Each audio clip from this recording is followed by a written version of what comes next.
Resumo da semana. Semana com muitas aprovações no plenário da Câmara. Quem traz os detalhes das discussões e das propostas aprovadas é a diretora da Rádio Câmara, Ana Raquel Macedo. Olá, Ana. Obrigado pela sua participação mais uma vez. Temos uma lista grande, né?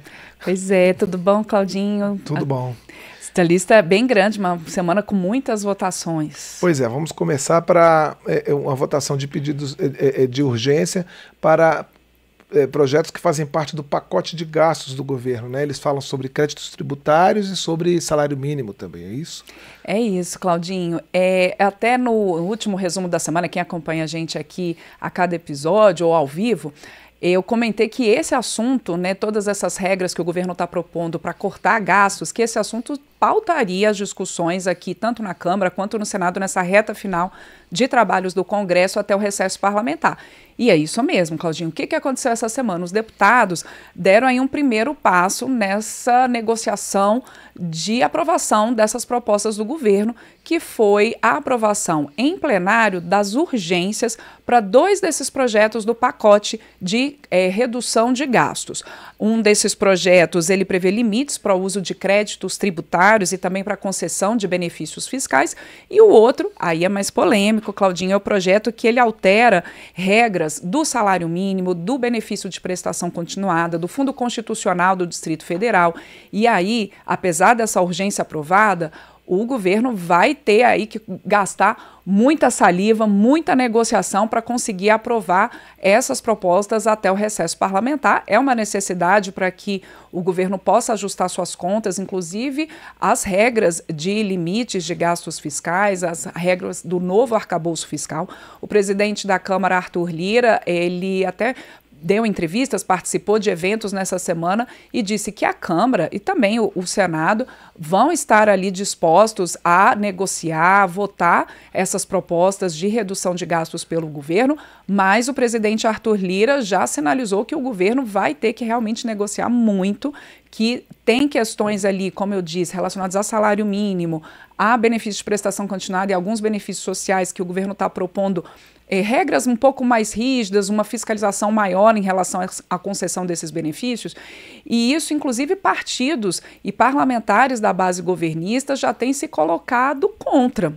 Então, o presidente Arthur Lira já comentou isso e também comentou que, além dessa discussão do pacote de corte de gastos em si, a gente tem um outro elemento aqui nessa reta final de trabalhos até o recesso que também está interferindo em todas essas negociações dentro da Câmara, que é a própria votação do orçamento.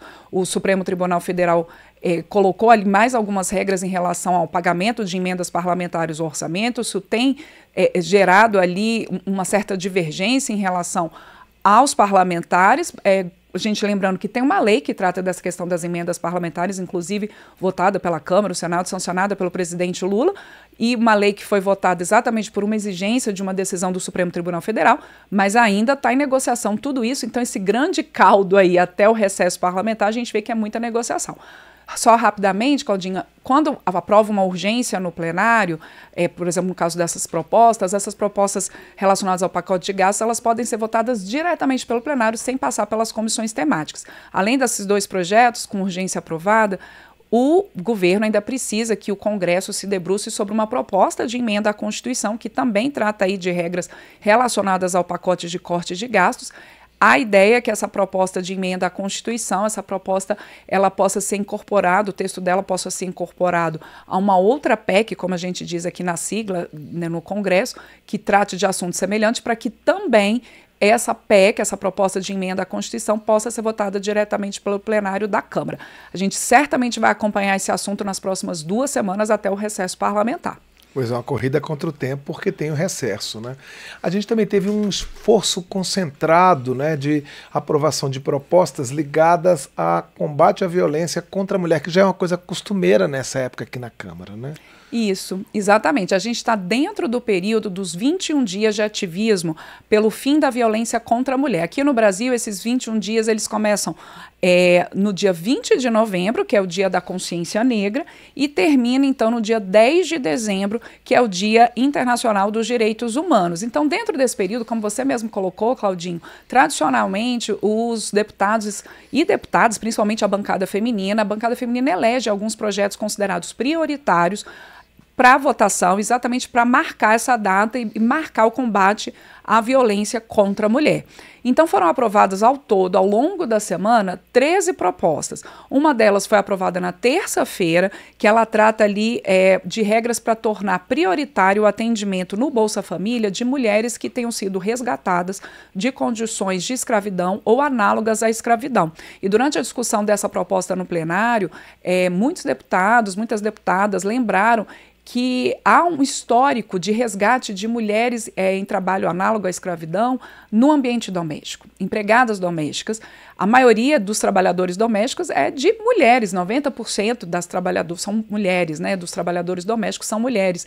E há casos, infelizmente, ainda de meninas que começam a trabalhar muito jovens, crianças até, em casas de família e que permanecem até a sua idade, às vezes até a idade adulta, ou às vezes até idosas, sem receber salário, numa condição análoga à escravidão.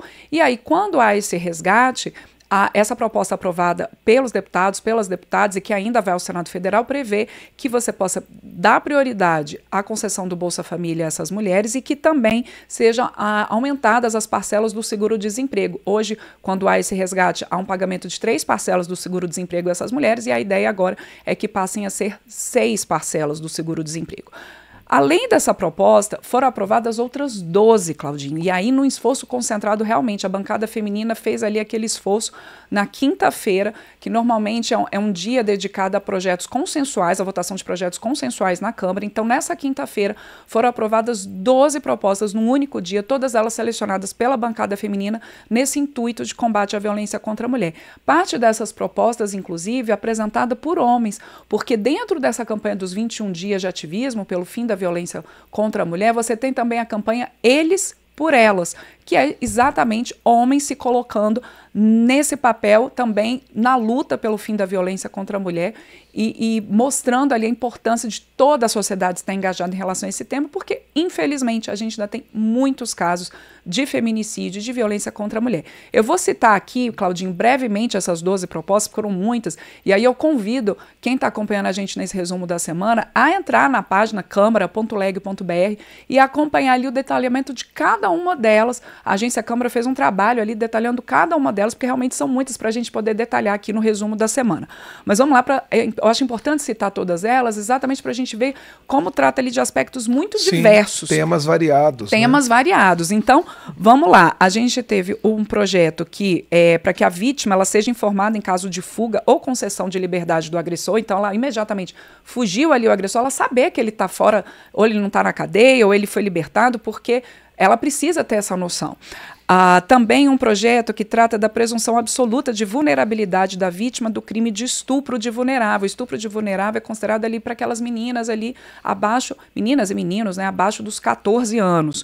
Também um projeto que altera o Código Penal para criar o crime de violação virtual de domicílio. O que é isso? Aqueles casos, inclusive envolvendo uma deputada, que ela que apresentou essa proposta, que foi a instalação de câmeras no seu ambiente, no seu hotel, né, onde ela tinha aqui um quarto no hotel e a instalação de câmeras escondidas na sua intimidade. Então, a instalação de câmeras no ambiente ali privado, drones para filmar as pessoas no seu ambiente privado, tudo isso também ali para ser punido no Código Penal. Além disso, o projeto que garante às mulheres vítimas de violência prioridade para fazer exame toxicológico, sempre que houver assim aquela suspeita de que ela tenha sido ali, sendo administrada uma droga, né, para ela poder ali eventualmente ir para um encontro, alguma coisa nesse sentido, então ter essa prioridade.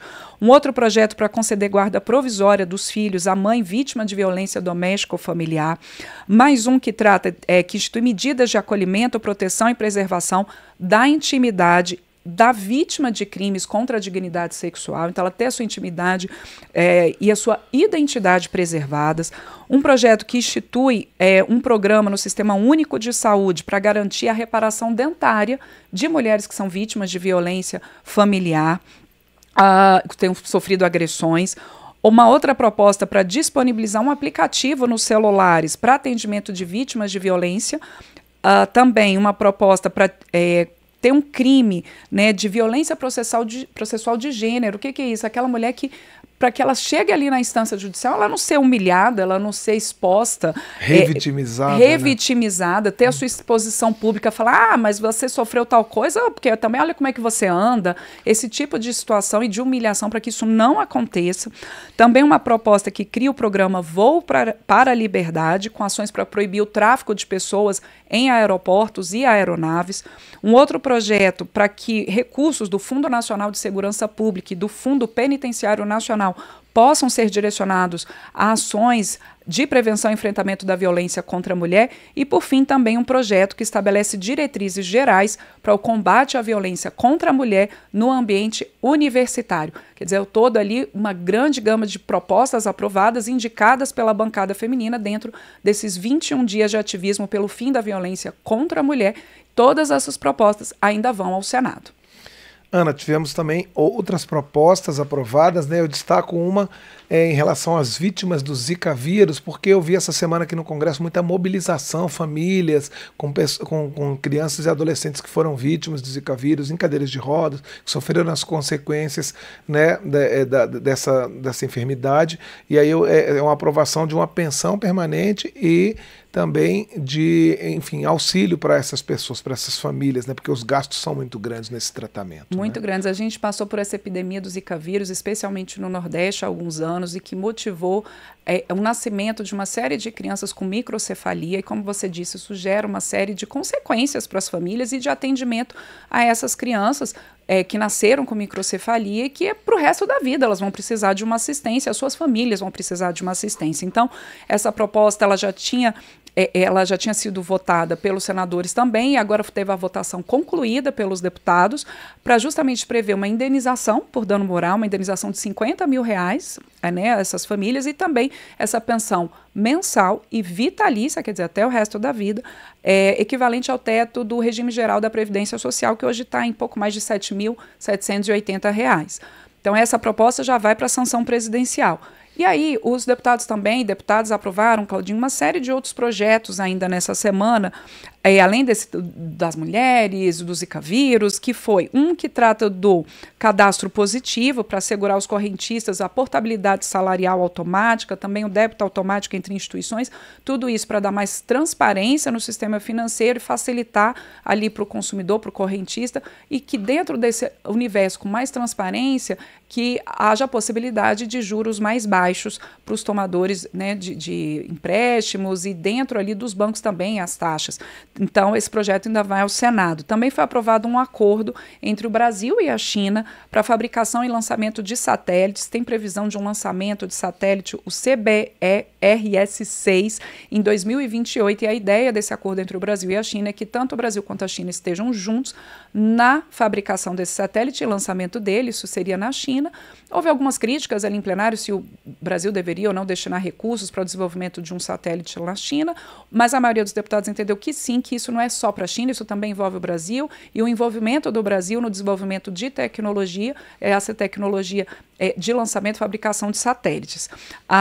Esse acordo ainda vai ao Senado. Também foi aprovada a criação de um Dia Nacional da Dança Afro-Brasileiro, que seria o dia 18 de agosto, e aí esse dia justamente para marcar simbolicamente esse combate ao racismo, porque a dança afro-brasileira no sentido também de ressignificação, de acolhimento e pluralidade e diversidade. O dia aí foi escolhido em homenagem à bailarina Mercedes Batista, que é considerada precursora da dança afro no Brasil. Aprovado ainda um projeto que trata dos limites do Parque Nacional da Serra do Itajaí, em Santa Catarina. É um projeto que já teve votação concluída, vai para a sanção presidencial, que altera os limites do parque. O parque ganha mais 317 hectares, tem uma pequena área ali retirada do parque atualmente, mas por um bom motivo, que é justamente a construção de uma barragem para contenção de cheias do rio Itajaí-Mirim. E aí isso foi até colocado em plenário, que tira ali um pouquinho, mas ganha outra parte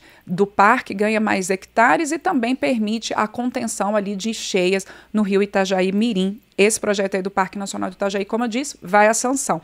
Por fim, os deputados também aprovaram um projeto que torna as barracas e os barraqueiros da Praia do Futuro, em Fortaleza, no Ceará, patrimônio nacional, e com isso garantindo a permanência deles ali na praia. Durante a discussão em plenário, alguns deputados, principalmente os cearenses, dizendo ali que há um risco de, às vezes, as barracas serem retiradas, e aí eles colocando que são 70 barracas, mais de 7.000 postos de trabalho e uma tradição da cidade de Fortaleza e do Brasil, a presença das barracas na Praia do Futuro. É um projeto que ainda vai ao Senado, Claudinho. Uma produção fantástica essa semana do plenário, hein? Ana Raquel Macedo, muito obrigado pela sua participação. Eu espero você. Obrigada, Claudinho. Obrigada a quem acompanha a gente ao vivo aqui no Resumo da Semana, na Rádio Câmara, na TV Câmara, no YouTube, para quem acompanha a gente depois em podcast, nas reprises e também pelas nossas rádios parceiras em todo o país.